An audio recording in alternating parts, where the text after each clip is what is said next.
You're listening to Uncomfortable Conversations with Gregory. I'm your host, Gregory Deal, and I make people uncomfortable because I believe it's the fastest way to help us figure out who we really are.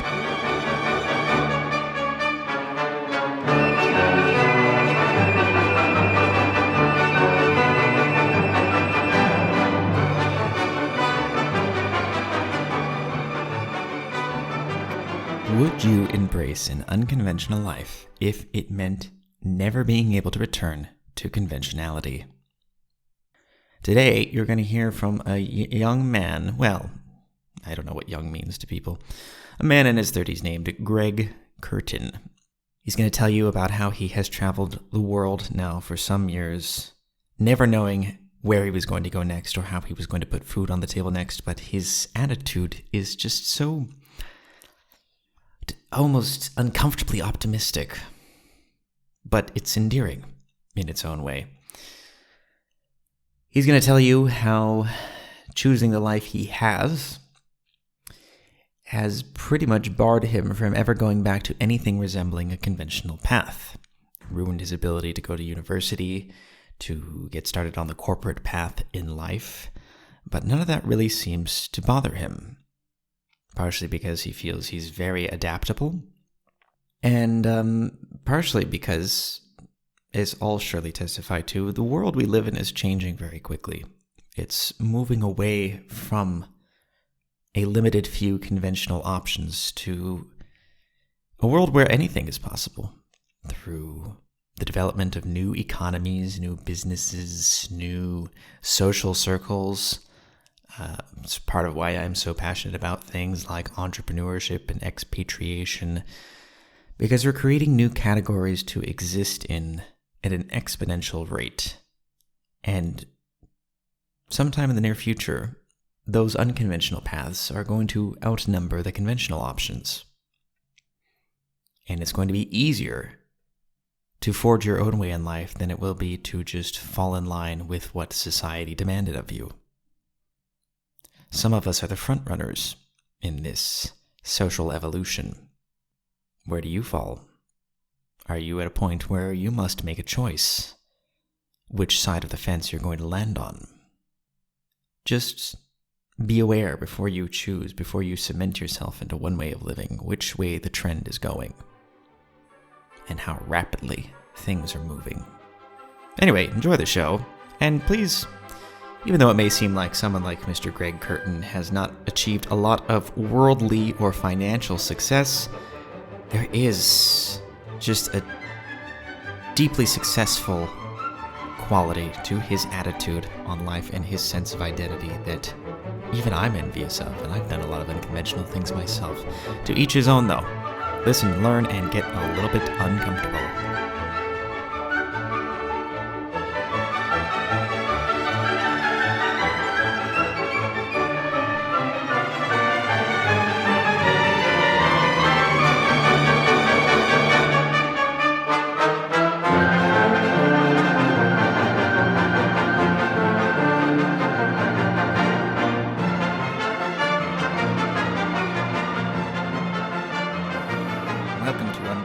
Conversations with Gregory. Who am I speaking to? My name's also Gregory, but I go by Curtin, so that'll make things easy. Curtin? Yeah, my surname. Okay. I'm sure that won't get weird. So, Greg, who are you? I guess I'm a bit like you, or maybe you're a bit like me. I think I'm older. That's kind of what piqued this whole curiosity. Your Costa Rica is my Europe. Can you give some context for that statement? Oh, yeah, sorry, yeah, for people who haven't read your book. I read a bit of your, I guess all of your book, where you talk about moving from California to Costa Rica about age 19 or 20 or so, and how that kind of really showed you a new side that you hadn't seen in the first 2 decades. And the same thing with me. I was 20 when I quit university and moved to the north of England to a small town of 2,000 people. And just, I mean, everything from the size of the spoons to the way they delivered mail was slightly different, which really excited me. And so for the last 12 years or so, I've kind of been on this kick about trying to soak up as much as possible and learn how different people do things differently. And so that's kind of what piqued my interest. Yeah, I'm in my 30s. Okay, so tell me more about your experience of the world up to this point. Oh, sure. I would say the first 20 years were pretty standard. You know, went to high school, divorced parents, as you know, typical Americans. Went to a couple high schools, played, football, was a swimmer, did track and fields, wrestling, all the sports. Went to in-state school, went to Georgia Tech, had a scholarship, then I lost it. Started playing rugby, and that was the big first step into the kind of the unknown. So I played rugby for 2 years, met a bunch of foreigners, and that group became my tight kind of family that I never had, kind of thing. And one of them was from the UK, and so he was only in the States studying for a year, and he said, "I'm going back to the UK next year." And I said, "Oh man, I wish I could come with you." And he kind of said, "Well, why don't you?" And I never thought about that, like living outside the U.S. So I made up my mind. I read a little book called Into the Wild that now everybody knows about. But Right, it was a movie. yeah, yeah, The guy who yeah, starves in a bus in Alaska, yeah. right? That's right. Later, it became a movie, yeah, and then everybody knows. There was a period of time briefly in my travels where people would tell me that I reminded them of that guy. Because this is when I was in Central America, like sleeping in the jungle and doing whatever I wanted. They're like, you're just like that Into the Wild guy. I'm like, no, I probably wouldn't end up starving in a bus.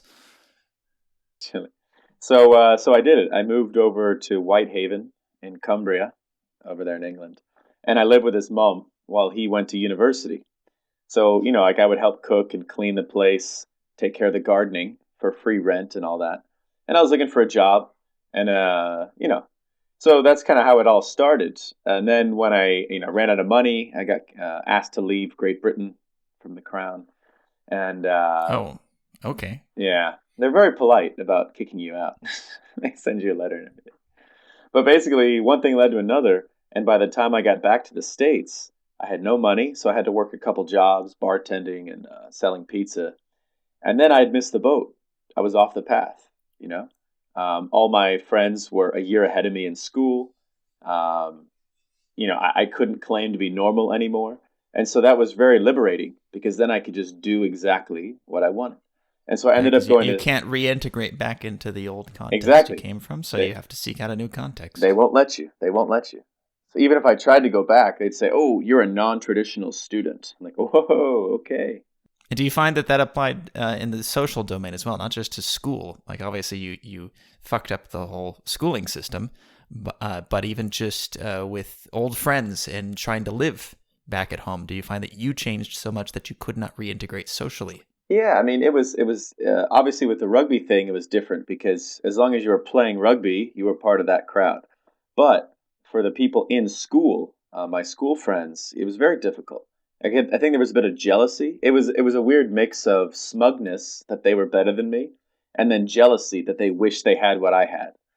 So they would say something like, "Oh, I've got a co-op," "Oh, I've got early admission to grad school," or something like that, and they would kind of rub it in my face. But at the same time, I would get to go to the concert on a Tuesday night, and they had to study for exams. Or I would get to take 2 weeks and go to New York or Montreal or something like that. And so they were saying, "Oh, I wish I could have your life." And I said, "Okay, we'll do it. You know, you can have it tomorrow."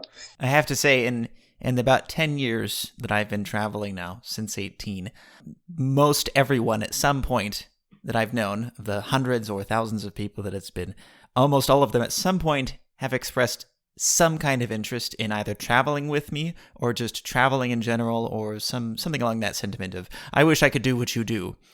And I think I'm trying to figure out how many of them have actually gotten on a plane. I think one, maybe. I'm trying to think of who else I know. Yeah, I can't think of specific examples of. And well, okay, even the only one I can think of is someone who's already planning on traveling anyway. So I don't know if it was really my influence but yeah, it's amazing that so many people can very clearly express, I want to do this thing.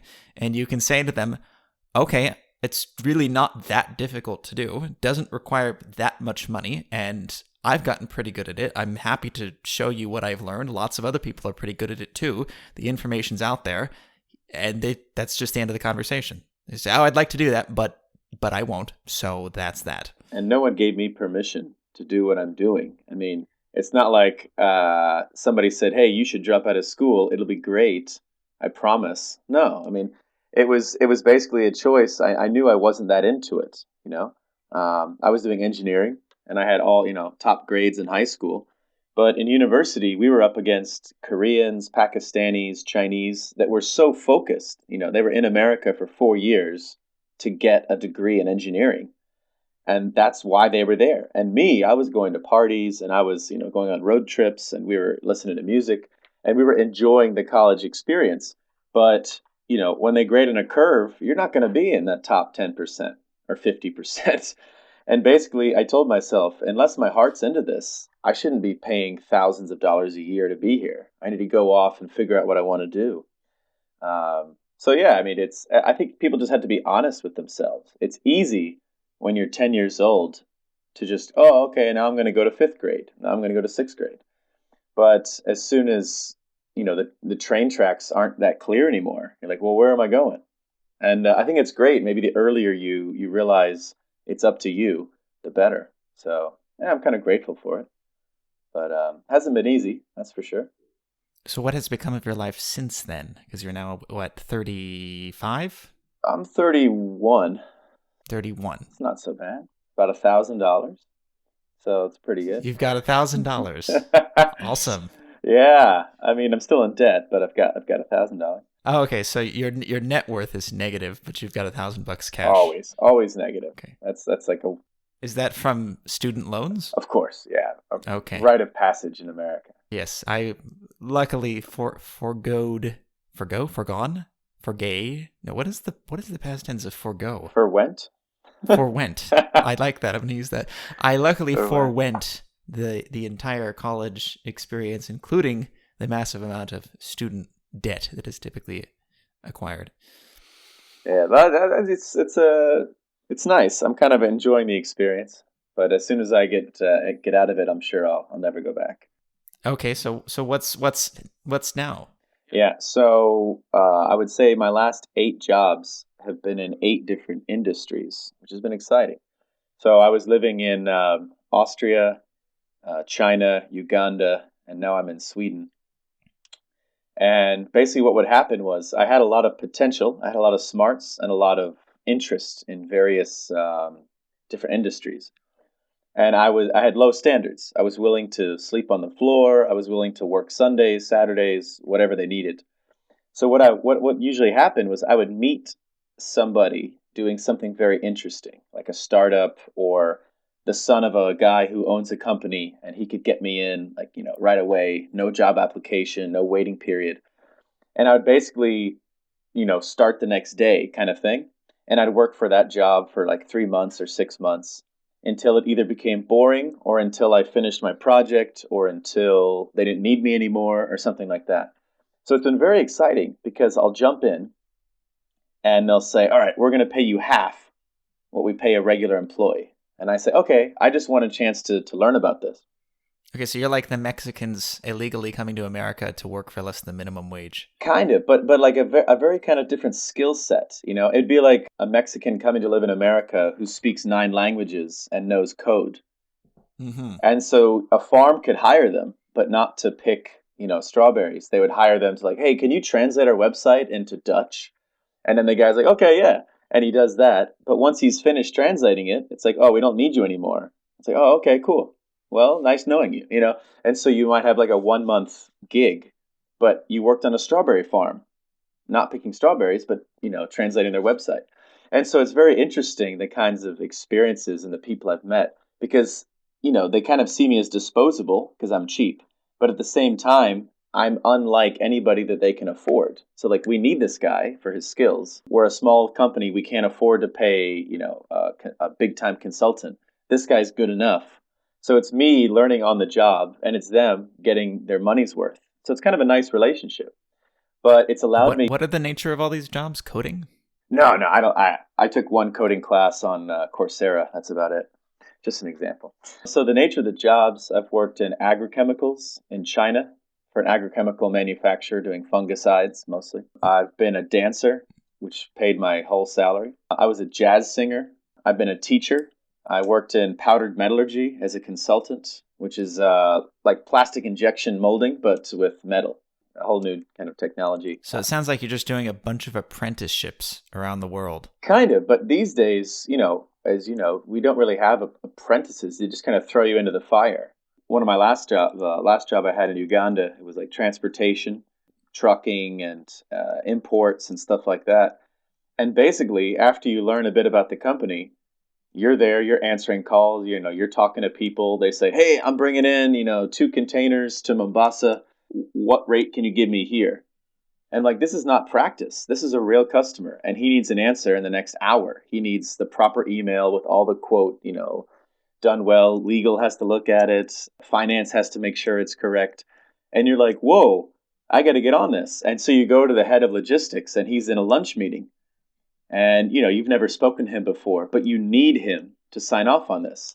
So, a lot of times I'm the only white guy in the company, or I'm the only American, or I'm the only English speaker, or something like that in the company.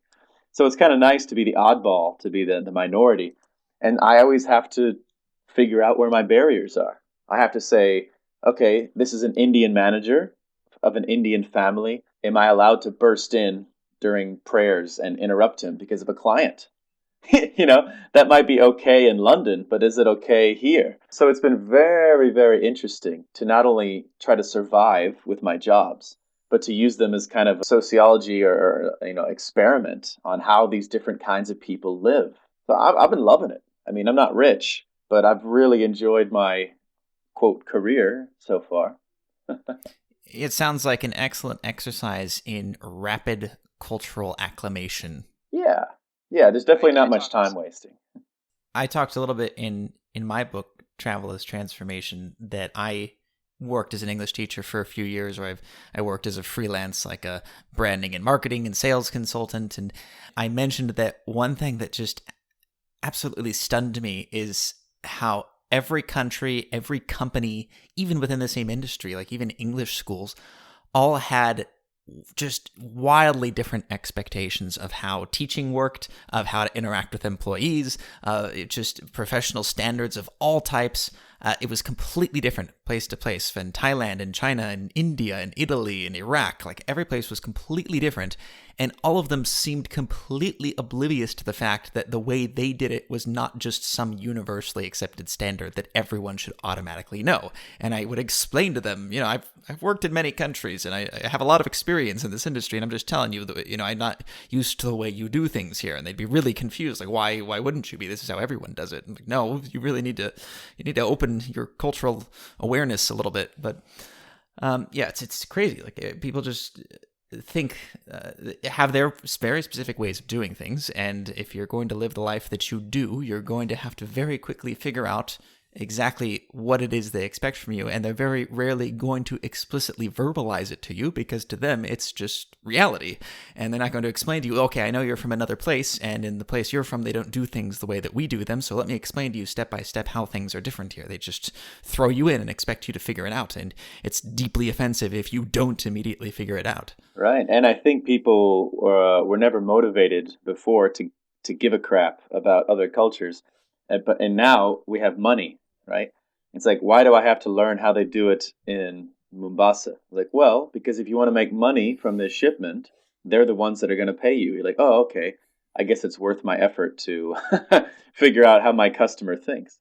And it's been so exciting to see, like, to live in America and to read about China, and then to visit China, and then to live in China. Like, you get a very different feel of what they expect and how they think of us and all that stuff. I mean, to be honest, my first 2 years in China, I felt that was the real land of opportunity.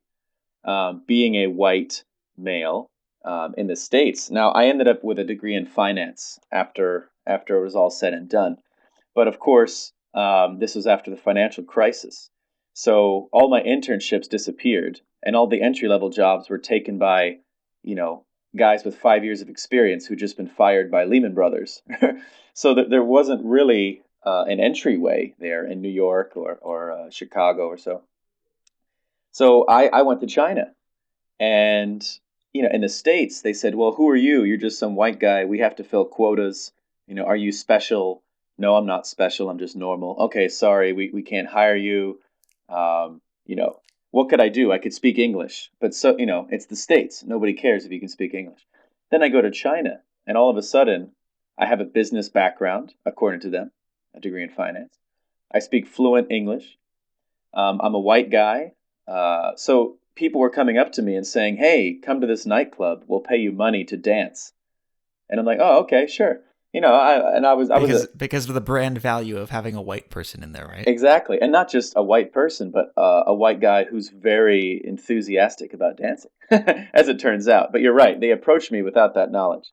And so then I'm dancing. That must be what it's like to be a hot girl. Yes, no. I've always thought about things like that. Like, how is a person who's a 9 out of 10 or a 10 out of 10, how is their daily experience of humanity different than mine? Well, I'll tell you. They must just think that everyone is really nice. Based on my Chinese experience, I have a perfect example for you. I had this job, and as soon as I got off work, I would go home, I would change into something spectacular, something I knew that everybody would like.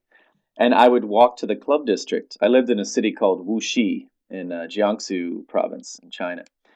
And they had a club district. All the nightclubs and kind of bars were in one area, one walking street. And so you're supposed to pay a cover charge. You're supposed to follow the dress code. You're supposed to, have all these rules. And for the Chinese, they followed them. But I would walk in there, and I would just have my little strut going on, like Shaft or something. And I just walked straight by the security guard. He just let me through. I walked straight in. I didn't buy a drink. I jumped on stage and just started dancing. Now, the stage is supposed to be reserved for staff only. But because I was dancing to the music, all the Chinese were watching like, oh, cool. He knows this Rihanna song, or he knows this Basement Jaxx song or something. And I would dance for about 6 or 7 minutes, sweaty. And then I'd jump off the stage, and people would run to me and give me free drinks. They'd say, oh, here's a whiskey. Come sit at my table. My friends want to talk to you. And of course, if you speak a bit of Chinese, that just seals the deal. Then you're amazing, And so every night that my ego was a bit bruised or I was having a bad day, I would just do one of these. And I would do the hot girl thing. Just, be in the moment. Everybody comes to you. And I would buy me a drink. Yeah, exactly. I'm here. And worship me. And I would go home, and I didn't spend money on taxis. I didn't spend money on drinks, cover charge. And it was amazing because you get a very warped idea of your self-worth and of reality. And I met white people that had been living there for 10 or 20 years, and they said they can never leave. They said now that they speak fluent Mandarin and that they're used to this lifestyle, they can't go back to the peasant status. I can't go back to commoner like everyone else. Exactly. Like I can't go back to Birmingham. I can't go back to Germany or Canada. And so they would just stay and get married and just die happy. If that's your version of happy, sure, go for it. They love it. But yeah, and then of course you get reverse racism. Sometimes it's positive, sometimes negative. All these things. It's been fascinating to be worthless, and then you go to another country and you're the best thing since sliced bread, and then you go home and nobody cares about you because you're the majority. And that, I think, is something everybody needs to experience before they get too full of themselves, either in the positive or the negative. If you think you have no place in society and you have no worth because of the arbitrary context you happen to be in, what happens when you roll the dice and end up somewhere completely different? How does suddenly your place in society change just because people's reactions to you change? And the opposite, if you've always had that hot girl at a bar status where everybody just grants a minor level of celebrity status to you simply because you exist, it could be very easy to get stuck in that mentality. Actually, it's funny. I just sometimes on my Facebook news feed, I'll see things pop up regarding this girl I went to high school with who since became a model. And it's funny because I didn't know her very well in high school. I just sort of we had some mutual friends, and her father was also the art teacher, so I knew who she was. And she was like the hot girl in school, whatever. And now every once in a while I see her name pop up in my news feed for people completely unrelated to her, not like old high school friends with her, because now she's like I don't know how famous. I don't know how the world of modeling works, but apparently she's famous enough that her name pops up in my newsfeed from time to time. And it's like, oh, this girl wore a sexy dress to this party. Oh, this girl posted a nearly naked selfie. Oh my God, guys, come check it out. And it's so like weird to me to have like known that person before they were that icon of adoration to complete strangers, right? What is that person's experience of reality like with just people are just constantly praising them just for no reason than because they exist and fill a specific role in society by virtue of their existence. Yeah, I think that's one reason why a lot of celebrities, kind of stick together because within their own little world, they're not that special. Like Emily Blunt and Julia Roberts can hang out, and Julia Roberts is not going to be like, oh my God, you're in a movie. Oh my God. you know, they're Yeah, just you would think eventually they'd get over that starstruck right. state of Whereas, mind. whereas maybe they try to go to the bowling alley and the whole place shuts down to take photos of them. So I think what we're talking about is kind of something called what I call majority privilege. I know in the States they call it white privilege. But I'd like to always caution my American friends. It has nothing to do with being white. It has to do with the majority. Because even in the States, if you're, a white guy or an Indian guy and you go to a Jay-Z concert, all right, you're not going to be in the majority. And people aren't going to treat you so special, like, oh, here, please have the front row. You're white. No, of course not. They'll be like, what are you doing here? And that's what it is. It's always a majority thing. So during Chinese festivals, people treated me, very like I didn't exist. They're like, okay, yesterday we thought you were cool because you were white and you were dancing and we liked that. But today is a Chinese holiday and you don't understand because you're not Chinese. And I was like, and I would say to them in Chinese, I was like, oh, okay, no, like I know what this holiday is. Like, I want to celebrate with you. And they're like, no, like, what are you trying, who are you? And so very much it would turn on a dime. Like one day you were awesome because you were special, and the next day you were alienated because you were special.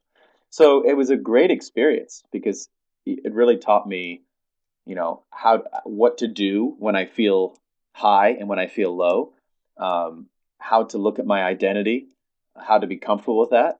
And if I didn't like it, I should move. I should leave China, go somewhere else. But if I liked it, I knew I could live there forever. And it was just really great to know yourself.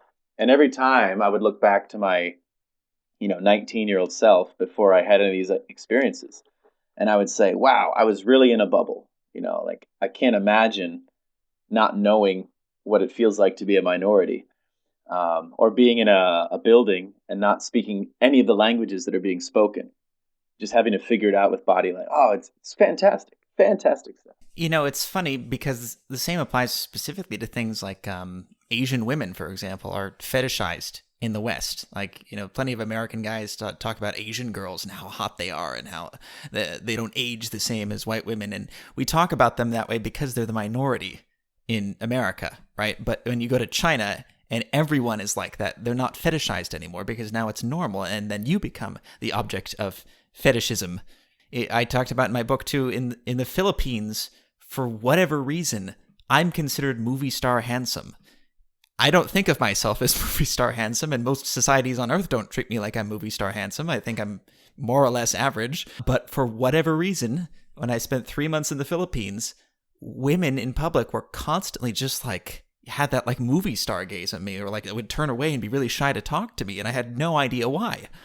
And I'm not the kind of person who goes and flirts and tries to pick up women. It's just that this was just their natural, for whatever reason, I, by complete accident, filled this space in their mind of what an absurdly handsome person is. Yeah, women in Japan thought I looked like Jack Nicholson and Brad Pitt. And I said I those do two not see people. those two people as looking alike whatsoever. Yeah, exactly. But I think in their mind, it's part of the Brad Pitt handsomeness is not just his face.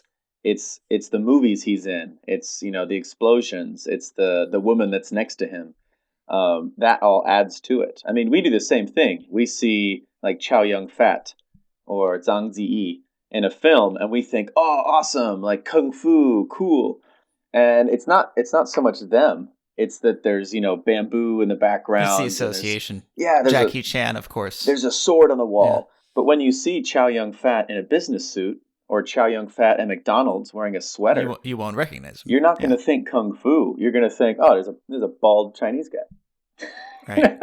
Absolutely. Yeah, so I think the two I got the most were Daniel Radcliffe and Tobey Maguire, who also I don't think look alike whatsoever, except that they both have brown hair. So I'm Harry Potter and Spider-Man. Daniel Radcliffe. So thing. Now, one thing that the reason I'm on this call and not some other call is because just like you've met people who want to travel and they never do. I've met hundreds of people who have traveled a bit or they've started a company or whatever, and they say, "Oh, I'm going to write a book." I'm like, "Okay, good. How many words do you have?" "Oh, 20,000." "Okay, keep going." Me personally, I've been keeping a private journal for the last 11 years, and I've got lots of material, lots of stories, and people keep telling me, "Oh, you should write a book. You should write a book." Yeah, everybody should write a book. Great. I mean, everybody has a memoir that, it could be something might be interesting in there. But a lot of people don't write books because they don't think that they're that special. Like, well, why am I worthy? Why should this be published and not something else? Or they just don't have the follow through. They don't have the willpower to sit down and write. Um, they don't feel confident, or their stories just suck, and it's a boring book. So it's always fascinating to me when somebody says, "I'm going to write a book," and they actually do, and they publish it, because it means that they made up their mind and they put a few other things on hold until they finished the book and they actually got it done. I was kind of interested in hearing, like, what do you think makes you different from these other thousands of people that say they want to write a book but never do?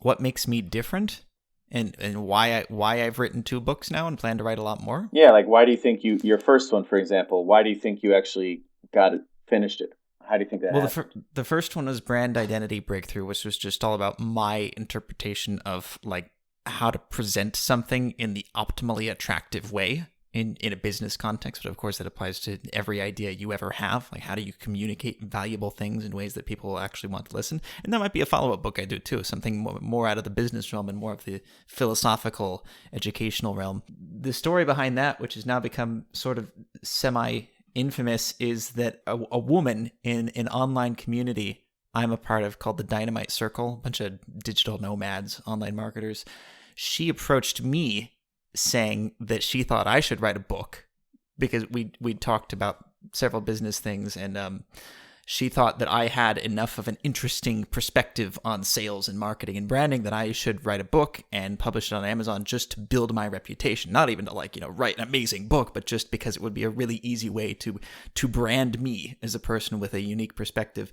and that she could help me publish it and then market it to bestseller status on Amazon.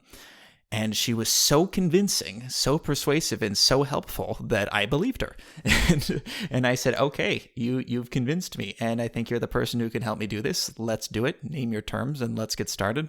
I paid her $5,000 up front. Then she more or less disappeared after that. She started the process, which involved a bunch of interviews of me to make sure we had the content for the book, and then basically she just stopped after that and kept lying to me for 9 months, saying that things were still being done, it'll be done any day now, and she didn't do anything. And so I got ripped off, unfortunately, which is weird because I don't think she started the process intending to rip me off. I think she just very quickly realized she didn't actually know what she was doing, or she ran into some financial desperation. Who knows? Because I don't think a real successful professional risks their entire reputation for $5,000. So I think she must have been really desperate. Who knows? Anyway, but so that sucked. Of course, I started bad-mouthing her to everyone we shared as mutual connection, because I believe that is what you do to somebody who lies and cheats and pretends to be friendly. Her name is Shola Abadoy, by the way, if anyone is listening. Shola Abadoy. She runs a company called ConvertPort. Look her up. Look up all the scathing things I've written about her. Anyway, at that point, I sort of had to make a decision. Well, I can just accept that this thing happened and call it a loss, fine, which is probably what most people would have done. Or I can follow through with what she originally promised me and just do it on my own. Yeah. Because I'm smart enough to figure out how to do that. And It was sort of a big, I wanted to give her a big public fuck you, basically, and show her I don't need you. I can get this done on my own. I can get it done faster and better and for cheaper than you would have done it if you had even done it. So you had the $5,000 sunk cost, and that added to your motivation. Okay. Yeah, and also it put me in the mindset of, okay, now I need to get this done spending as little as possible since I've already lost $5,000 on this. True. So I had to learn how to do everything myself, basically everything that I could. Like, I'm not a graphic designer, so I had to hire someone for the cover and a few other things too. But basically, yeah, it put me in that mindset of I have to learn everything required now to write, edit, publish, and market a book, which I knew nothing about before, except that I was a decent writer. That was what I had going for me. I knew how to write. And so, yeah, the first book was pretty successful. It is still selling quite well today, 6 months later. And so once I had put all that time into learning how to do that, and, you know, for me, it was pretty easy to write the content because it was stuff I'd already had many years of experience just talking about in consulting and educational contexts. So I was just translating what I had already explained to many people many times before into written format and organizing it all in the right way. That's the most important thing to me, I think, is it's not just having something to say, it's presenting it in the right order and in the right format, not having things go on too long. That's the editing process, you know. But the point is that once I had learned how to actually produce and sell a book and how Amazon works and all that, there's just so much little stuff you got to learn. I figured, well, I've invested all these hours into learning how to do this. I might as well do it again. Now that I know how to do it, it'll be much easier because now I just need to write the content and just apply essentially the same steps I did the first time. And so to me, the next most obvious thing I could write about was my experience of 10 years of traveling the world.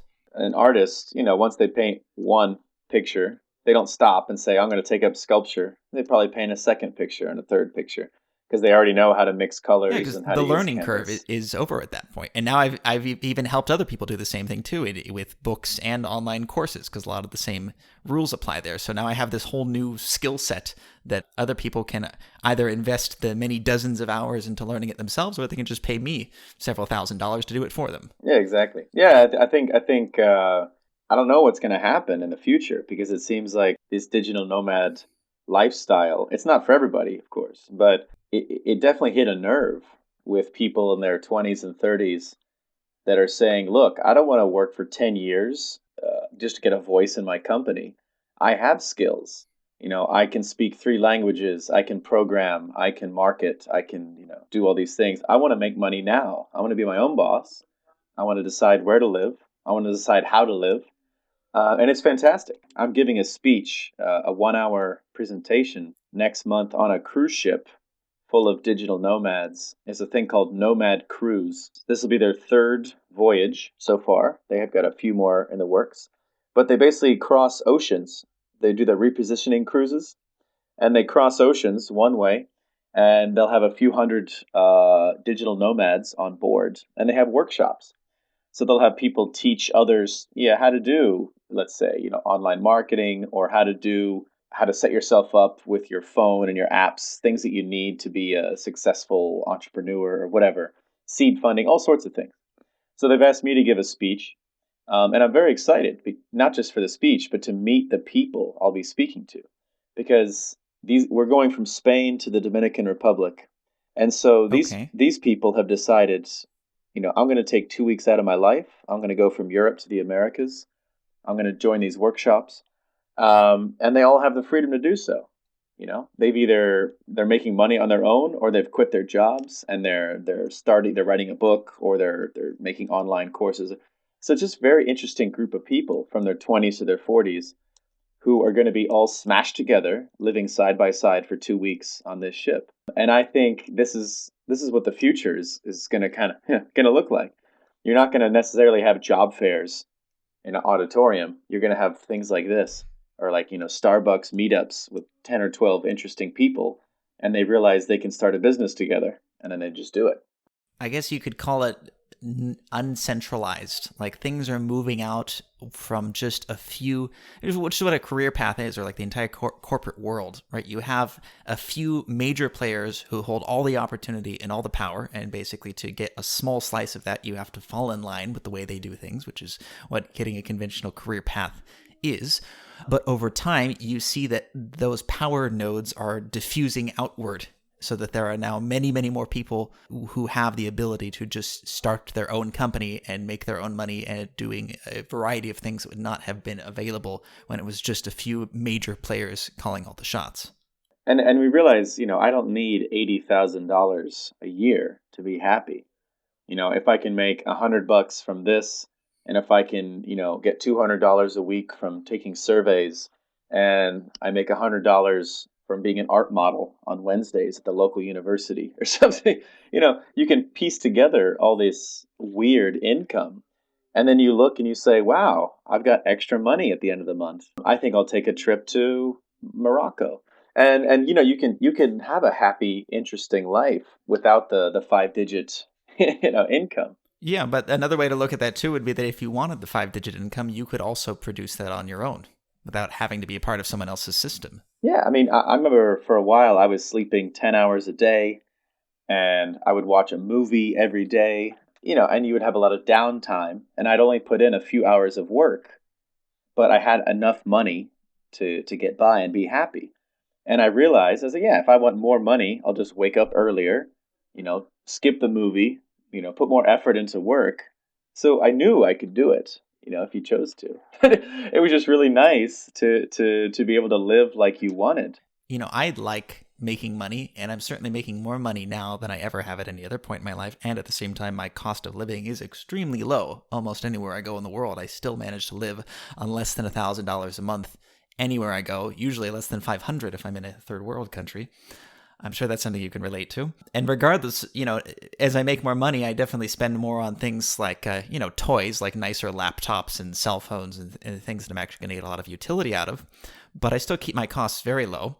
And I still work. I'm sometimes watching movies while I'm writing or editing or something, depending on what I need to do and if it requires my complete focus. Or, I work from bed or from the couch or from a cafe. Usually from the couch. I'm pretty lazy. I like to stay at home. The point is, yeah, I don't have a conventional way of operating. I just know how I best get things done. And that's something I've learned through my own trial and error experimentation, knowing myself, knowing what I'm capable of, knowing what operating conditions I require. And that's something most people never learn if they just stick to that conventional way of learning and working. Exactly. And I know Tim Ferriss wrote a bit about this, about if you have a 9 to 5 job, how can you try out a new lifestyle without quitting, It's all or nothing. You're either completely in the system or you're not. And he gave one bit of advice about, pretend that you're sick on like a Wednesday, but go home and do work. And then, do that again later on and do it again maybe a few months later. And then go to your boss and say, hey, boss, I've realized when I'm at home sick, I actually am more productive. And then ask for a trial. Like, could I have Tuesday and Wednesdays at home and just see how my work goes? But a lot of companies won't do it.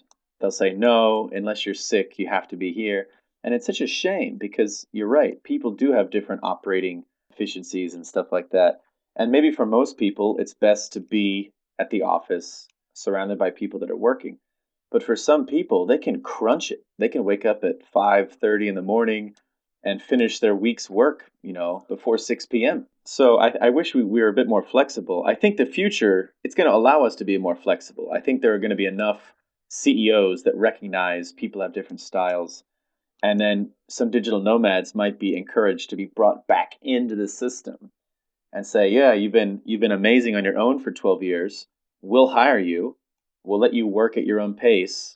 But, here's your salary, here's your health benefits, here's your company car. You're like, oh, thanks. What is next for you?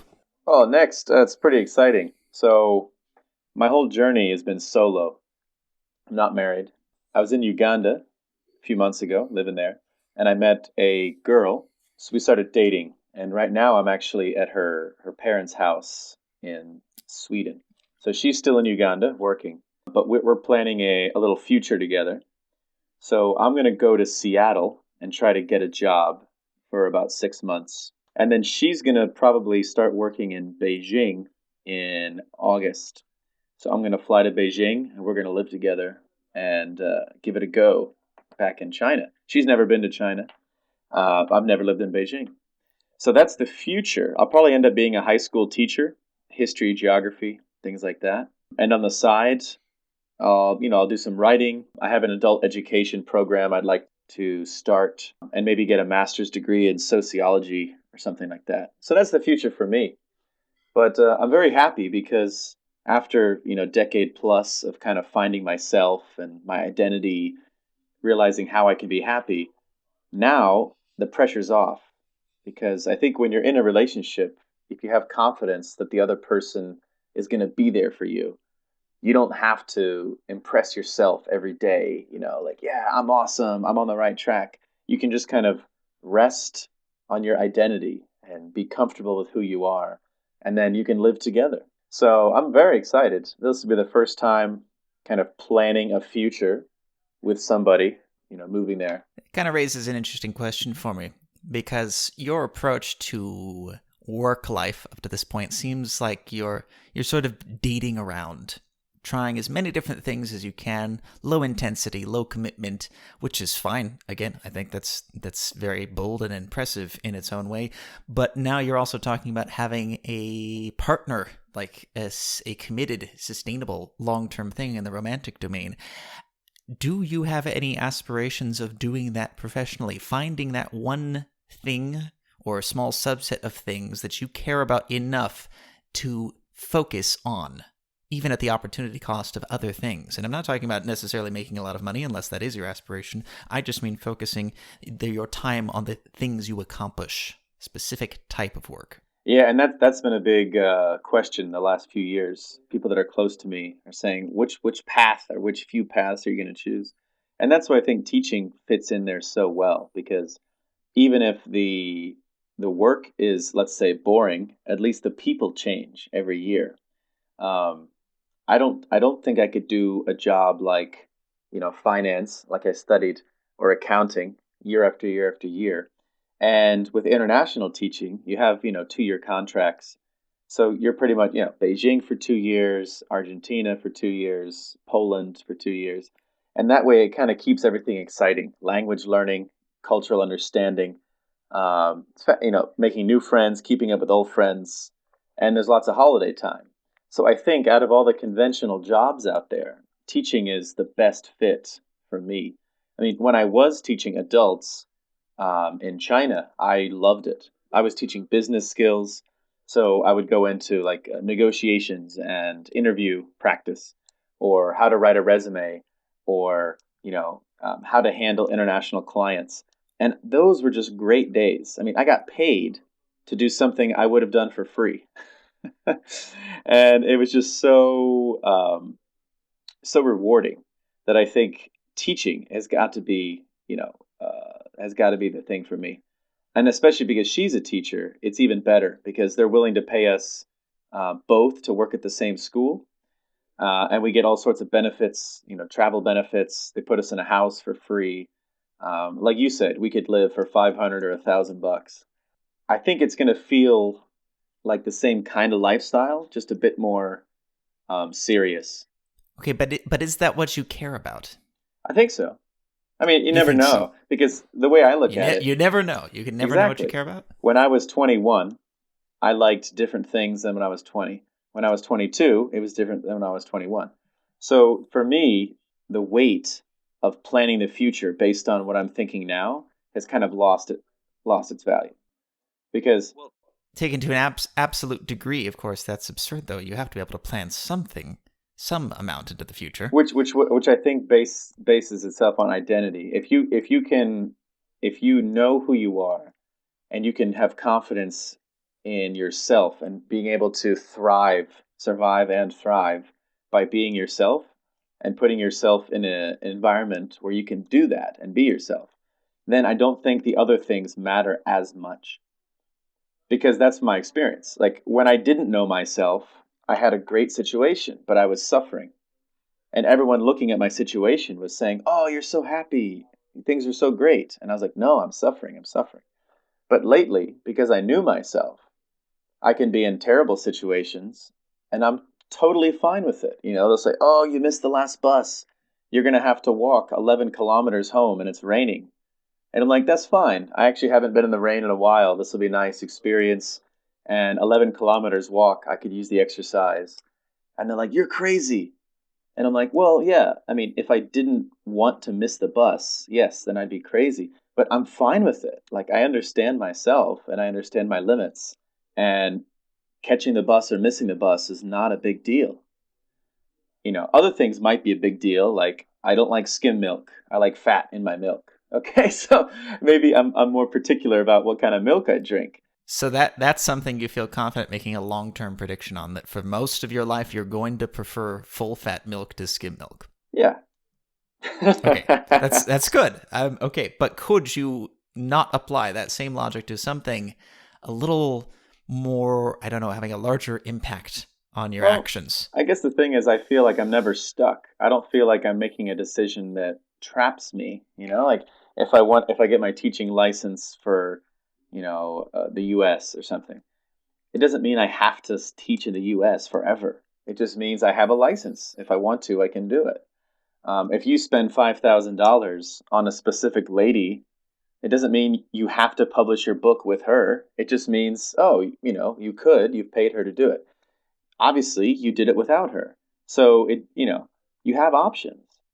Okay, but you're describing things in terms of the world's institutions and the commitments they require. Like going to college is a commitment, getting a certain type of license is a commitment, entering a career path is a commitment, sure.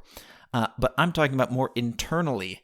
You choosing that you prefer full-fat milk to skim milk is not, a prison cell to live within. It's just you expressing your preference, right?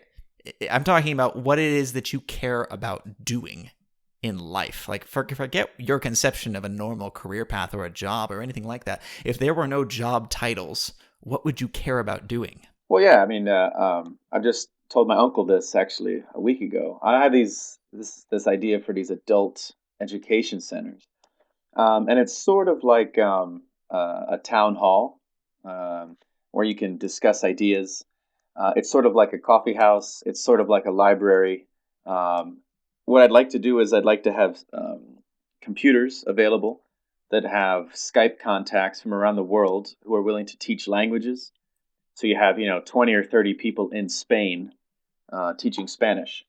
And these adult centers will have contracts with these people that, hey, if you're awake and somebody from our center calls you, you talk to them and we'll pay you for the minutes that you're on the Skype call. You have, things like this Clinton Trump news. You would bring that up in the little discussions. You could record the discussions and you could bring up points of view that maybe people hadn't heard from before. You could also do things like Coursera and teach, coding and teach physics and teach mathematics to adults. When we make a new discovery in CERN and people try to tell the layman's like, oh, this is why this discovery is important because the neutron is like this.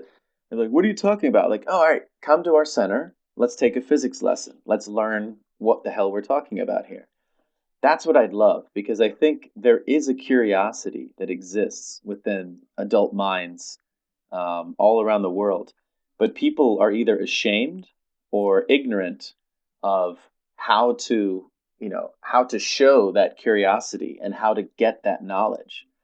I mean, Khan Academy is teaching arithmetic to adults.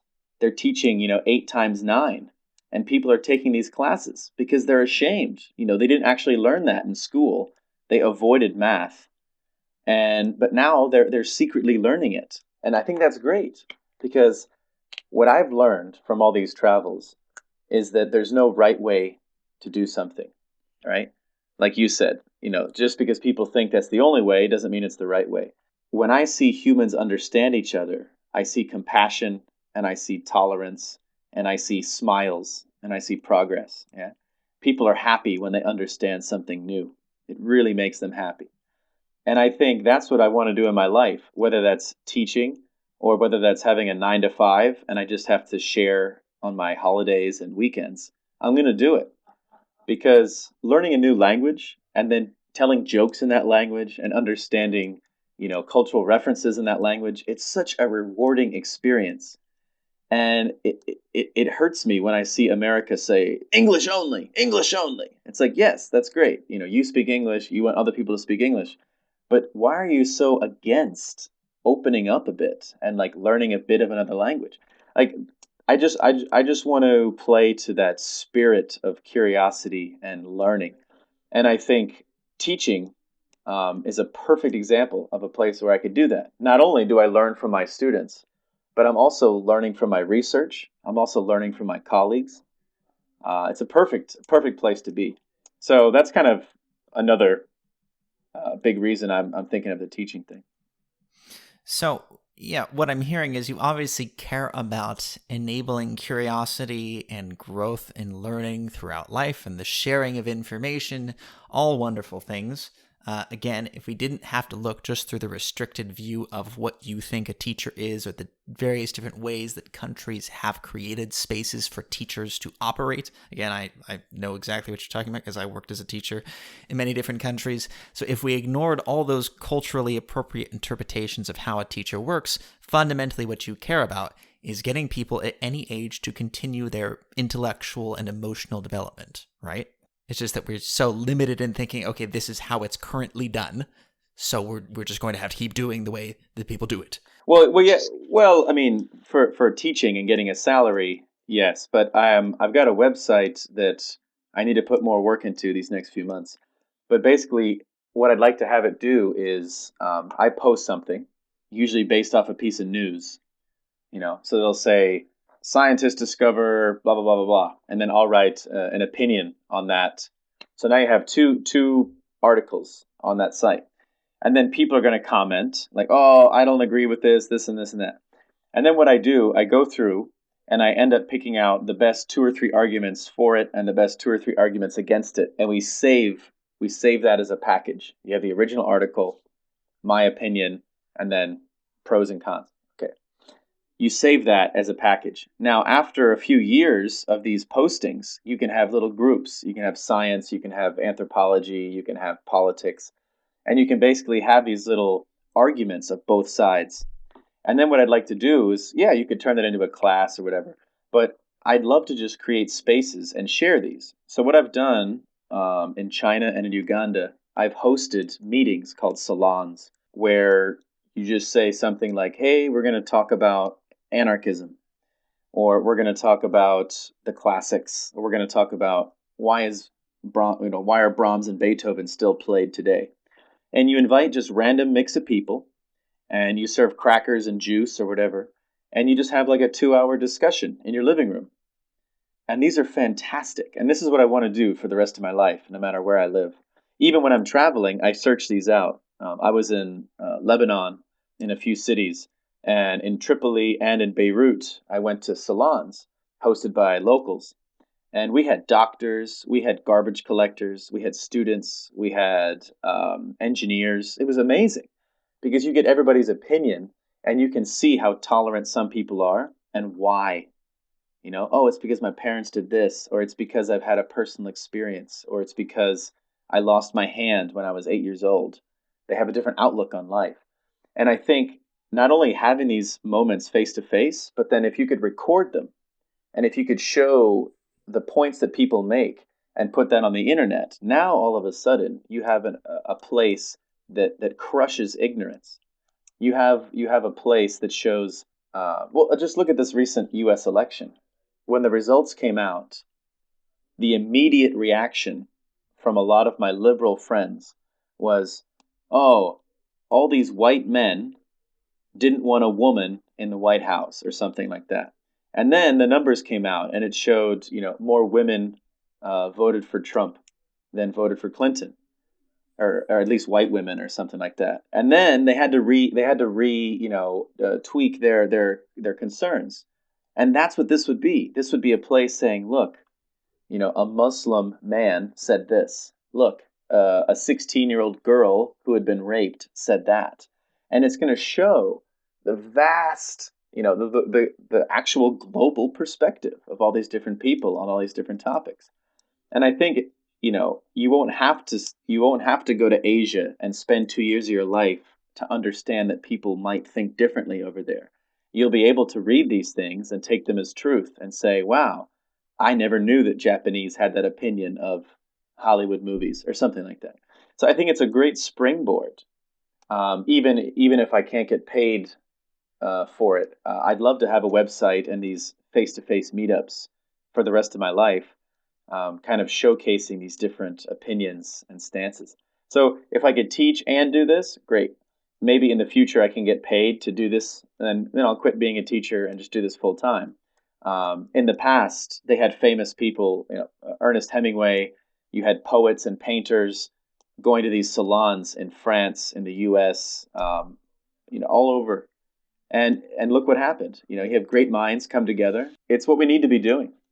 One of the major themes, in fact, even sort of the thesis of my travel book, is that, the concept of culture, including cultural limitations, sort of comes because at some point early in adulthood, people stop growing in their knowledge and their limits of comfort, right? Like you said, kids are learning very rapidly. They're very curious. They're very hungry for new knowledge and new experience.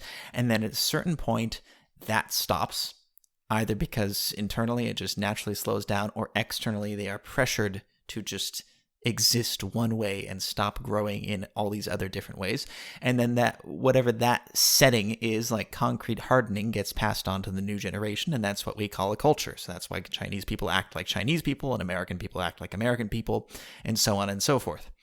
And what you're describing is essentially getting people to continue that growth well beyond the accepted stopping point. In fact, that's even part of why I started doing this podcast. I know you haven't heard my talks with any of the other guests yet, but usually a large part of it is figuring out where their comfort limit is within a specific domain of thinking about themselves or their actions or their relationships in the world, and trying to get them to move beyond that comfort limit just to continue that intellectual acceleration that has been slowing down or stopped in them.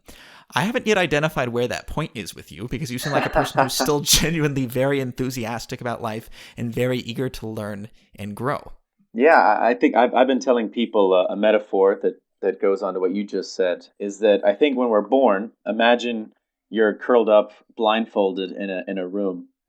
And so, your early years, you learn how to stand up. You learn you learn that you are you, and that you have to take responsibility for your life. So now you're standing up in a dark room and you're ready to explore. And so you kind of slowly tiptoe forward with your arms outstretched until you hit something like a wall. Mm-hmm. And now you're like, okay, here's the edge of my room that I'm living in. And you can press on it, you could try to break through it, or you could just run your hand sideways and go along the wall and see how far it goes. Or if you want, you can turn around and walk back the way you came to see, how big the room is the other way. And we all do this in different ways. Sometimes you really want to keep going forward for some reason, and so you spend time punching the wall, trying to break through. Sometimes you just explore the room. And I think the room is a metaphor for our comforts and our life. Sure. What I call the ordinary world. Yeah, the ordinary world. And so many people never even explore the borders of their room that they're living in. They say, okay, I know this wall is over here and that wall's there, but I've never even walked to the south end of the room. And the south end of the room might be, let's say, bisexuality, like we talked about before. Some people never explore it. Other times it might be intellectual curiosity. They might say, "Yeah, well, I don't want to read about the Mayans because I don't know anything about them, and I'll just feel ignorant, and it'll upset me." So they don't even try to learn new things. No matter what it is, we all have parts of the room that we're more comfortable with and that we're not comfortable with. And almost none of us ever take off the blindfold and get a clear picture. We're all just kind of guessing and feeling and all that. So that's exactly what I want to do. I want to keep adults, adolescents and adults, I want them to keep exploring their rooms. Like, don't stop. Don't sit down. Don't give up. And they get frustrated. They say, "Oh, I can't see. I can't take off the blindfold." I say, "Don't worry about the blindfold. Just keep walking, keep feeling, keep touching." But won't it hurt when I ran headfirst into that wall that I don't know is there? Probably. But you're going to learn that that's part of the room. That's part of life. Unfortunately, some people get hurt once and they never try again, which, you can't really blame them for. But So do you think I should just smash my fists against the wall until they're bloody and bruised and I finally broken through the drywall? maybe what was that Jim Carrey the Truman Show, right? If he sails his boat all the way to the edge. Hmm. Sorry, spoiler alert for those people who haven't seen That's it. a great movie, by the if way. This the symbolism in that Yeah, movie, anyway. if he sails his boat to the edge there and he walks through the wall, walks through that door, he's going to see something that, is very different. Now, he doesn't have to do it. He could go to the edge and say, "Oh, it is a giant bubble. Okay, I'm going to go back and live in the bubble now." Maybe he's comfortable living in the bubble. So no one's going to force him to walk through that door. It's totally his choice. But I think it would be a shame if he never even got to that wall. If he just lived in that town the whole time. What if he got to the wall and there was no door, and the only way through to the other side of the wall was a very violent process of destruction? Yeah, I mean, sure. Like he could have, for example, in the movie, when he sails his boat to the wall, the door isn't directly where his boat is. He has to shuffle along a bit to the left or the right. What if he did that, 360 degrees? And you're right, he found there was no door, but he had found the limits of his environment. Then he has the choice of, okay, do I break through this thing? Yeah. And I think, again, it's a personal decision. Some people, and I used to blame them, but I don't anymore. Some people are happy where they are. Like they don't have to learn five more languages. They don't have to be an entrepreneur. They're really happy as the assistant of the assistant working 45 hours a week living in the suburbs. They love it. And they have season tickets to their favorite sports team and they're happily married and whatever. Like, okay, I'm not going to force them to do something radical and awesome just to prove that they have a cool life. And I think, again, once you know yourself, you can make these decisions so easily because you can say, no, I don't want to go through that door. I don't think it's worth it. I don't want to suffer like that. Oh, but what about all the mystery? I'm like, no, it's okay. I'm fine. Whereas other people, they need to know, and it's going to tear them apart unless they go through that door, no matter what. And I think that's great. Travel the world for 10 years, find out who you are, and then you can make decisions like this. There's no way I could have done this when I was 20 or 21. I would have been like, what's the right thing to do? What should I do? And should implies that there is a right solution. It's a stupid word, actually, in the English language. I mean, should is always conditional. Like, Absolutely. should I drop out of school? Well, what does that mean? Like, if you don't want to go to class tomorrow, yeah, you should drop out of school. It implies, yeah, there's an intended outcome. Yeah. I mean, you could say something like, if you're hungry, you should eat. Okay, but you're basing it off of the goal of eliminating hunger. Okay, but I think people use the word should way too much. Way too much. Well, because what most people don't realize is that they have an unconscious intended outcome in their mind that they've inherited from the people around them. What they're really saying is, to live a normal life, a conventionally successful life, what should I do? They just don't phrase it that way because to them, that is just how life is. Am I doing life right? That's the question they're really asking. Exactly. Which is funny because if you think about how many normal, NBA stars are there? How many normal people have written a bestseller? Not many. Because what would they say? Like, oh, today I had breakfast and I got up at the same time and I went to work. And we only read books from people who have different lives. You're like, oh, Teddy Roosevelt, oh, Marilyn Monroe, fantastic. Like these people were not run-of-the-mill average doles. I've always called it the 98-2 principle, where 2% of the people can be unconventional and they can write a book or they can go skydiving and they can make money because the 98% pay to get that knowledge, right? I mean, imagine if all of us were adventurers. We were like kite surfing and bobsledding. Red Bull wouldn't have to sponsor certain people to do these crazy extreme sports, right? Red Bull doesn't Well, sponsor people to go jogging because everybody goes jogging. that sort of explains the entire celebrity phenomenon, doesn't it? Yeah, exactly. These people that we look up to because they do things that we wish to identify with, even if we don't do them ourselves. Exactly. So if everybody wrote a book about moving to China and being a dancer and a jazz singer, I could not make any money selling a book about doing those things. Because it'd be like writing a book about how to make an omelet. Like everybody knows how to make an omelet. You can't do it. And so we kind of need each other. Now, if I didn't exist and you didn't exist and nobody went to China or Philippines or something like that, then you'd have 100% of the people waiting for a book to be written by somebody. So it's kind of a balance.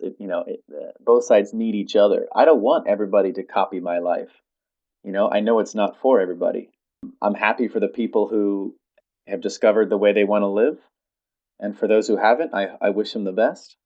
Well, what you're describing is that over time, somebody who really knows what they care about becomes synonymous with that thing. They become a figurehead for a certain principle that would, for whatever reason, they've identified with and that they value. And it could be something superficial, like what we talked about earlier. My identity is I'm the hot girl. That everything people know me for is based around how hot I am, how sexy I am, which could also spill into over things like glamorous or whatever. Or it could be something, you could become known as a great humanitarian. You could become known as a great thinker. You could become known for great physical ability in a specific domain. Whatever it is, eventually, that celebrity status in the minds of other people is this person is known for this very specific thing. Do you know what that thing is for you? Ultimately, if you have tried enough of life to see yourself under so many different conditions, you should eventually notice patterns that keep occurring because of the choices you make. And those choices have something to do with what you care about. Yeah, and so I forget who said this to me, but they were trying to give career advice. And they said, if you don't know what you're good at, look at your friends and see why they come to you, right? So if I have a friend, he's got tons of troubles, but he comes to me for money advice, or he comes to me for relationship advice, or he comes to me to like cheer him up or something. That tells you something about me and the value that people see in me, right? If everybody comes to me to cheer them up, maybe I should go and be a clown or go into stand-up comedy or something like that. If people come to me for a shoulder to cry on, maybe I should be a social worker or something like that. And it kind of gives you a little hint of the people who like you. What do they want from you? What do they think you're good at? And one thing that people always came to me for was kind of unconventional advice that they could trust because of my experience. For example, I used to be a rugby coach for the women's team at the University of Kentucky. And so, my girls were 18 to 22 years old, most of them unmarried. And, they'd have to walk home at night and they would say, "Oh, I don't feel safe walking down this specific area. What if a guy follows me?" And I said, "Okay, yeah, you could take, a self-defense course, learn some kung fu. You could carry a mace or a knife. But here's some other advice." I said, you know, "This guy who wants to attack you, this, creep or whatever, he doesn't want to fight. He doesn't want to fuss. He wants it to be easy. He wants you to be scared. So don't walk down the street like you're scared. Walk down the street. And if you're by yourself, maybe sing out loud, maybe play patty cake with yourself, with an invisible person. And then, you're going to come off a bit weird. You're going to come off a bit strange. And, like say hello to the lamppost. Don't act drunk necessarily, but just do these kinds of odd things. And, this person's going to think twice about, oh, I'm going to attack this girl because who knows what she could do. You may be the crazy one that he's worried about. Maybe you're going to stab him 100 times, whereas the other girl is just going to be shy and mousy, and he's going to say, that's an easy target. And the girls that I told this to, it wasn't like, super advice, like, here's what you have to do. It was just at a party, just in conversation. I said this. And about a year later, some of the girls posted pictures of themselves, playing patty cake by themselves and things like that. And they said, "Thank you for your unique perspective. You taught us that there's always another way to look at things. There's always another solution." And I said, "Yes, I think that's a good lesson to take away." And they said that they trusted my advice because I had seen so many things. I had seen people in, Qatar how they drink illegally and how they keep it secret versus high school kids drinking illegally in Atlanta, and you see how people do the same stuff in different ways. So I think my identity, or what I tie myself to, it's not being a hot girl, it's not being a humanitarian, it's kind of being open to how people are, and then translating that so that other people can understand them. Because you can't just put a Chinese guy and an Australian guy in a room and say that's cultural exchange. They're just going to ignore each other, or they're just going to watch sports together silently or something. Like you need a bit of a translator that kind of says, "Hey man, you know how you guys love Aussie rules football? Yeah.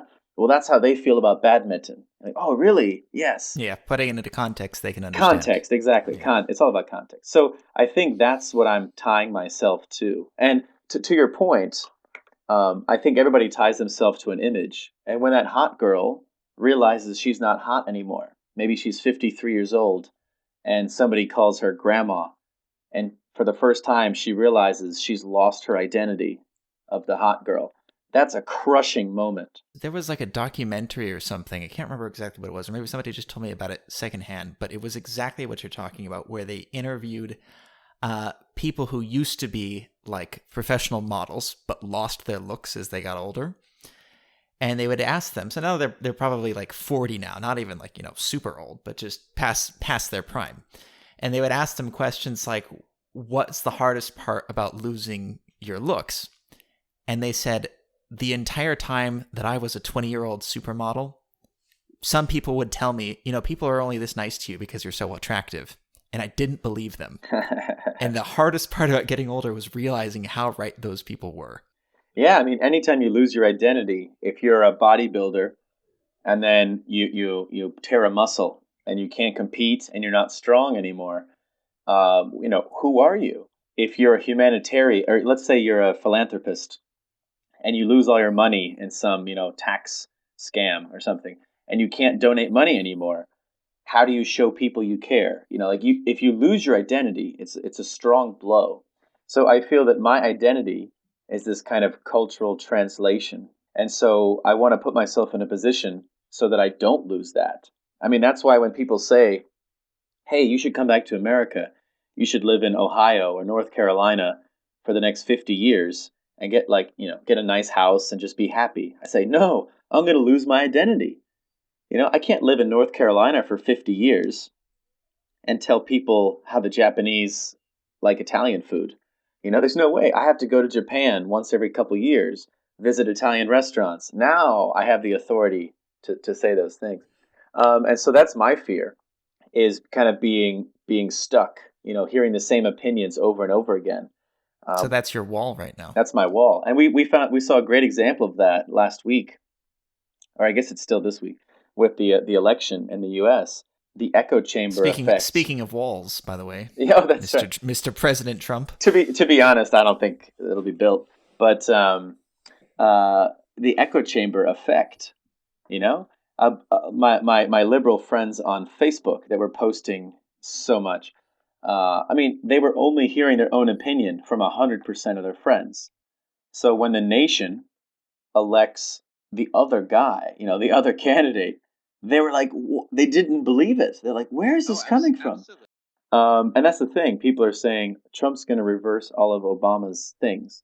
I'm like, yes, maybe in the legislature, yes, maybe Obamacare is reversed. But if Obama really did something for the country, it shouldn't be able to be reversed. Like if he changed you, and if you're a different person now, don't go backwards. That's your choice. Keep going forwards. Keep doing what you think you're doing. So I think people are realizing it's individual responsibility. You have to take ownership of your life, and you have to make it the way you want. And I think if a country can do that, they're going to have happy citizens, no matter who's running the government. I think if a country could do that to an absolute degree, we wouldn't need politics whatsoever. Exactly. I mean, look, the reason the Electoral College is here and the states have so much power in the old documents of our country is because we were not supposed to be one giant nation. We were supposed to be 13 small nations that had to team up to form an army. You know, I mean, we had New York coins, we had Pennsylvania coins, and they said, it'd be easier if we had the same currency. I was like, okay, yeah, you're right. It'd be easier if the train tracks were the same gauge all the way from Boston to Hmm. DC. Okay, that makes sense. Okay. But we don't have to be one giant culture. I mean, obviously, San Francisco and Topeka, right? Wisconsin and Ohio, these places are very different from each other. And I think having different drinking ages and tax laws and retirement ages for the states is a good thing. I think it shows that there's diversity within America. I think people need to realize that the nation needs to do things that people can't do for themselves, like print money and have an army. But for everything else, hey, more power to you. If you want to create an after work or an after school program for disabled teenagers, do it. Go do it. Get some volunteers, go do it. Open a soup kitchen, open a garage and hire high school dropouts, teach them how to fix motorcycles. Like, do it. I don't think we need a government program. I think people can, especially now with the internet, they have power to share their beliefs and thoughts and to gain a following and just do it. Are you saying that the market can take over the functions of the government? I'm saying it's possible now more than ever. We have peer-to-peer communication like Airbnb and Uber and eBay. I mean, Yeah, this is just another example of that decentralization of power. Like before, exactly. we were talking about in the realm of jobs, and now we're talking about it in social causes and public policies, right? The government doesn't need to be making these choices for you about where your tax dollars go. You can do that on your own. Exactly. And even that's what some town councils, they have public debates. They'll say something like, we have $10,000 to improve safety on our roads. And someone will say, we should paint crosswalks. Someone else will say, we should get rid of the stop signs and put up stoplights. And they basically have a little discussion. I mean, soon we can have voting through smartphones and we can say, like, not who do you vote for, but what do you want to see done, right? Because if people want to build a wall, we don't have to vote for Trump and then let him do it. You could just say, I want to build a wall. Well, see, the reason why people today don't go for that is because it requires you to take personal responsibility for your views. It requires you to identify as, yes, I'm one of the guys who supported the wall, and now I have to deal with the consequences should that wall become a real thing, positive or negative. I am directly responsible. Politics allows us to extend the blame away from ourselves. It's not our fault that the policies this president put into place, led to the next Great Depression, because he's the one who did it. Whereas if it's your actual choices that are leading to consequences, positive or negative, you have to own that, and people are afraid to do that. I guess you're right. Even with voting records, people that voted for the Iraq War somehow are saying they were against it. I don't know how they're against it. Right? Who says they're for war? Right? Like who is going to come out and publicly state, yes, I volunteer to fund this war with my own money to pay for the guns that are going to go and kill strangers in that other country? No individual, very few individuals, I should say, I'm sure there are some, but there are very few individuals who are going to make that choice. War is not possible, at least on the scale we are used to seeing it, without some kind of diffusion or deferral of responsibility to some centralized power that makes these big decisions for us that none of us would make individually. I don't know if you remember the mood back in 2001, but there was an article saying, like, we'll take on anybody. If any country raises their hand and takes responsibility for 9/11, we don't care if it's Switzerland, we'll take them down. And that pretty much had bipartisan support. Both sides were so furious. How could anybody attack America? Like, we're the right people. We have the right morals. We have the right ideals. How could you hate Well, of course, America? my culture is the best because it's mine. Exactly. And it was amazing. Like, the faintest link to any country, that was their downfall. And then, of course, 10 years later, 15 years later, you say, oh, you're on record voting for the war. And people are like, yeah, but, and they have to think of excuses and stuff because it's hard to bring that Mm-hmm. context back to today. You look at pictures of Rudy Giuliani being carried around wearing a Yankees jacket. You see pictures of New York crumbling and like getting the subways back on track within the first months and stuff like that. People have forgotten about all those things, and now they're just looking at the damage in the Middle East and the drones. And they're saying, how could you be pro-drone, blah, blah, blah, blah, blah. So I think context is so important because humans have proven that we have a short memory. Selective memory, confirmation bias. Yeah, and we don't even try to understand things from the 1920s, 1930s. We just break them down to one sentence or a sound bite, you know. Like why did Hitler rise to power? Oh, it's because of this. I'm like, well, it's also because the Allies were trying to keep Germany destabilized, and so instead of allowing one or two main parties, they gave representation in the Republic to any party who could gain 2%. But it's so funny because any way you slice it, you can back up your own opinion. And I think people need to, again, take personal responsibility, educate themselves. If you want to talk about a subject, learn about it. If you don't know where to learn about it, come to one of Curtin's adult education centers. Do you have a website for these education centers? No, not yet. I have a website, but it's just a few blog posts randomly, thrown out there. I would say by What is the Christmas, website? it's AmericaRex.com. Rex like a T-Rex. So I think I have a closing thought here. You were talking before about, how to identify what it is that really defines you. You said ask your friends. You ask the people in your life, why do they come to you? Why do they keep you around? Why do they value you? From a marketing, branding perspective, that's just market feedback. It's like asking your customers, why do you buy my product? What makes it better than the competitors? What justifies spending more money on this? And they might say something like, well, it lasts longer. It looks nicer. Or they might say something like, I like your personality better. You seem friendlier. You seem more trustworthy. You have better customer service. It could be one of a million different reasons. And that kind of marketplace feedback or unique value applies to individuals as well. And most people don't know what that is about them without that kind of feedback. And I think that's because most people aren't brave enough to do or say anything worthy of getting feedback, because the same thing that could evoke a positive response from someone else could evoke an equally negative response from another group of people. With the example of my two recent books, which is a very new frontier for me. I've never until now taken a large steps to actually get myself or my words in front of people before, but even though I'm clearly a very opinionated person, I didn't care enough about other people's opinions or their feedback or even building a name for myself. I have no interest in fame in the masturbatory sense. Like I don't want people to know who Gregory Deal is and think he's such a cool guy. I don't care about any of that. But I do care about spreading ideas. And what I have found now with these two books and just putting them out there, truly showing off my voice and my thoughts, many of which could be considered controversial, is that while most readers are saying very, very positive things about them, the people who are saying negative things are essentially saying the same things as the people saying the positive things. They're just saying, I don't like this thing. I don't like the way he approaches this. I don't like his thought process here.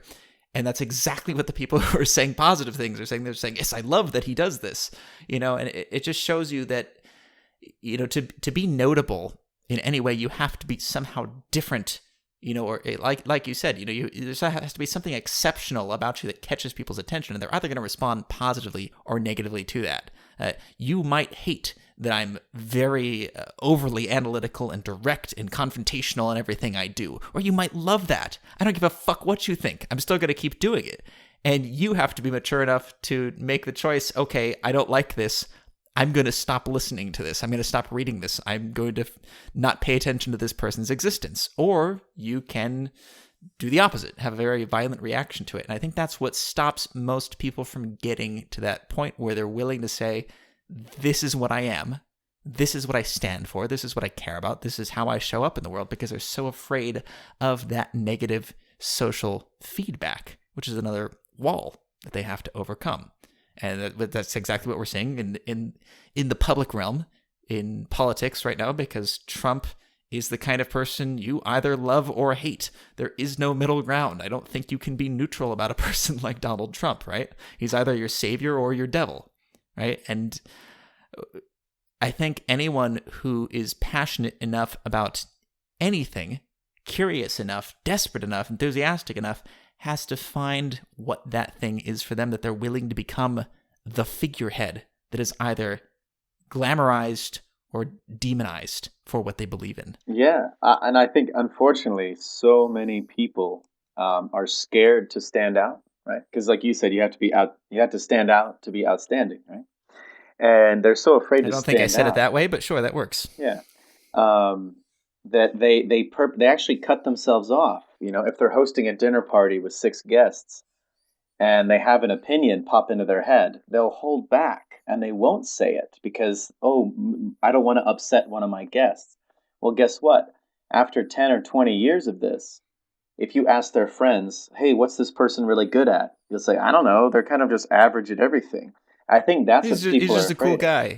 Yeah, He's he's just a nice nice. guy. He's nice. I think that's what people are afraid of. It's the same way in dating, right? When women reject a guy and you ask the woman, well, tell me about him. Well, he's nice. That's the worst thing she could say because that's what she says when she has nothing else to say, right?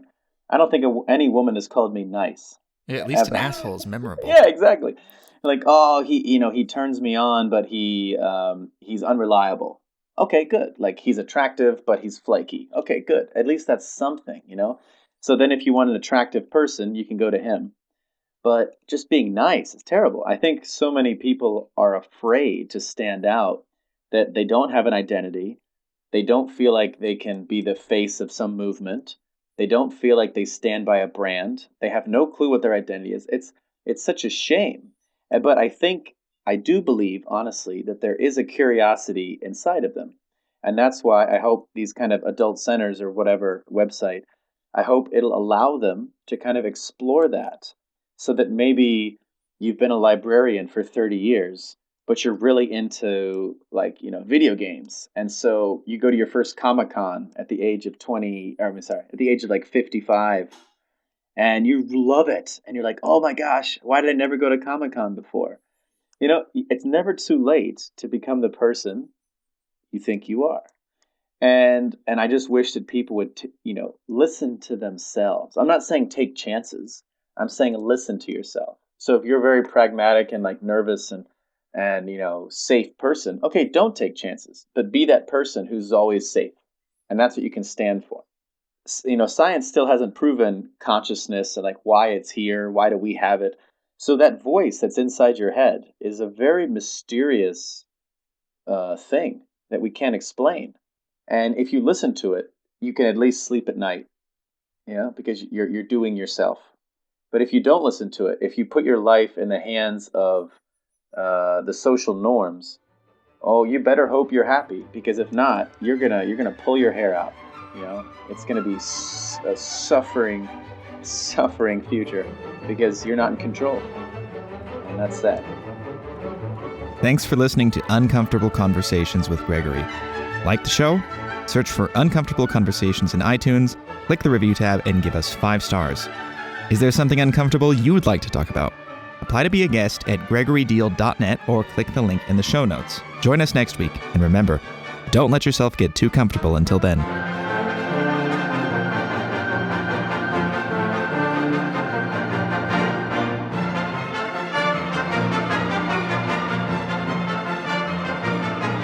Now it's time for the part of the show where I present you with an offer for something you didn't even know that you wanted. I travel a lot. 47 countries now in the last 10 years. And I gotta tell you, I still hate arriving in a new city, not knowing where things are, not knowing how the local people do things, not knowing where I'm going to sleep or how I'm going to get acclimated. Seriously, those first couple of days are just the worst. It's very disorienting. And it really ruins the experience of a place, especially if you're only going to be there for a few days and you don't have time to spend weeks or months getting acquainted, figuring out where things are, how you're going to comfortably operate in your new settings. This is a pain that I'm sure every traveler to foreign lands has experienced at one point or another. Luckily for you, though, there is a solution to this problem, and no, it does not require you to have friends in every country in the world who will take time out of their day to show you around and make you feel comfortable in an uncomfortable situation. What I'm talking about is landingconcierge.com. Landing Concierge is a relatively new service, actually started by a friend of mine who became a frequent full-time world traveler just in the last couple of years and has fully embraced this lifestyle that so many are now coming to know. And he too experienced the same pain I'm talking about of having to acclimate oneself to a new city immediately upon arriving, and he decided to do something about it. He started a concierge service where, when you arrive in the city of your choice, a concierge will be there to greet you at the airport, provide you with a local SIM card full of minutes and data so you can immediately start communicating with whom you need to communicate with, including using Google Maps to orientate yourself. You will be provided a taxi to the hotel, which will also be booked for you by Landing Concierge. You will get a tour of the city. You will have a hot drink and a meal waiting for you, and potentially a whole lot of other stuff depending on which Landing Concierge package you choose. They range, I think, from about $100 to up to $500, depending on the level of service you choose. Anyway, if you've ever traveled, you know, especially depending on how much you value your time, losing those first couple of days just trying to get acclimated to a new place is a huge pain and worth a lot of money, certainly a lot more than the amount they are asking to help you immediately get that sense of familiarity and acclimation to a new place. Not to mention the many, many hours you might also lose just trying to find a hotel in the area where you need to be staying, or figuring out how you're going to get transportation from the airport to the center of the city, and all the other little things that you might spend several hours of your time just trying to work out before you even get on the plane. Wouldn't it be a relief if you just didn't have to think about that? And in fact, if you go to landingconcierge.com right now and check out with the code UNCOMFORTABLE, you will get an immediate 15% off of any package that you choose. That's right, just go to landingconcierge.com and check out with the code UNCOMFORTABLE for an immediate 15% off. The cities they are currently servicing include Tbilisi, Batumi, Istanbul, Plovdiv, Sofia, Manila, San Jose, Copenhagen, Ljubljana, and who knows what else. They seem to be adding more each and every day. Seriously, folks, check it out and use Landing Concierge next time before you travel.